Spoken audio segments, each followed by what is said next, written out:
You know, that previous guy who had attempted it, he was also a Navy soldier and a desert explorer, whereas I was a 22-year-old who was living on the beach as a Muay Thai fighter and a scuba diving instructor. You know, I'd never been to no desert. I wasn't in no military. I was like, what chance do I have? But at the same time, I realized, you know, just because no one's found a way to do something, it doesn't mean it can't be done. And it's that saying that really stuck with me.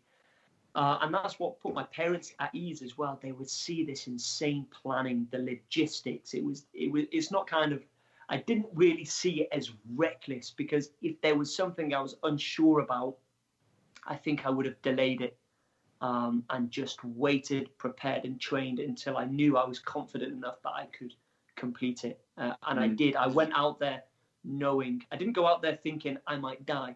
I went out there knowing I've got it, but I will face crazy difficulties, and I will face the point of what that previous guy faced, where he called for evacuation. And the difference between failing and succeeding is whether I can get past that section he couldn't. And that was the big question mark. That was the only question mark of the journey for me. And that's why I scared myself so much. And I remember he was a decent guy. He wrote to me in an email. And at the bottom of that email, he stated something that terrified me. And that was, incredible is the ability to continue no matter what. And I just didn't get that. I didn't understand what he was trying to say. But it scared me.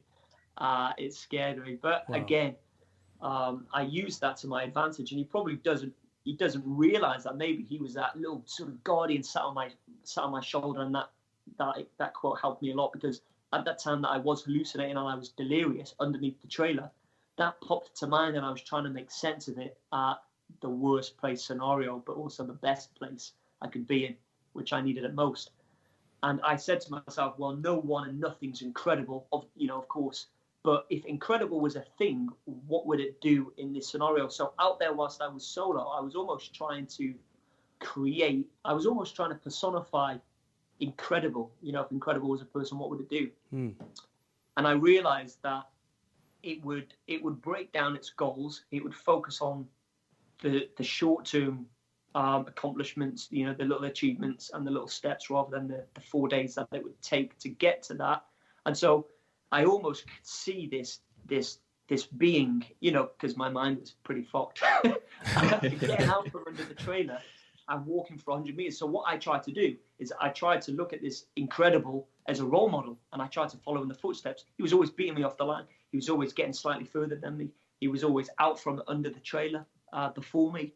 But by trying my best to follow and just picturing, right, you know, I almost put it into a bit of competition, a bit of a race, that I could never beat this incredible thing. But it helped me, whatever it was, whether it's in my mind, it helped me get to that community, you know? And that was just all personified by an email that he might have just randomly sent. He pointed out all the difficulties. Watch out for the grey walls, the stagnant water, the drunken nomadic drifters, the snow blizzards, the sandstorms. The list went on and on and on and on. And at the end, P.S., incredible is the ability to continue no matter what. And I just didn't, you know, I don't know what you guys make of that quote. I just didn't know what I think, was he telling me that it's impossible, or is he saying that it will take a hell of an effort? I don't know, but it helped me at the time that it's a random one, isn't it? It's a difficult one to analyze as well. I love it though. I mean, like, personally, I feel like he was just being really humble. Like, he was passing the baton, and he's like, you can do it, but this is the wall that I hit.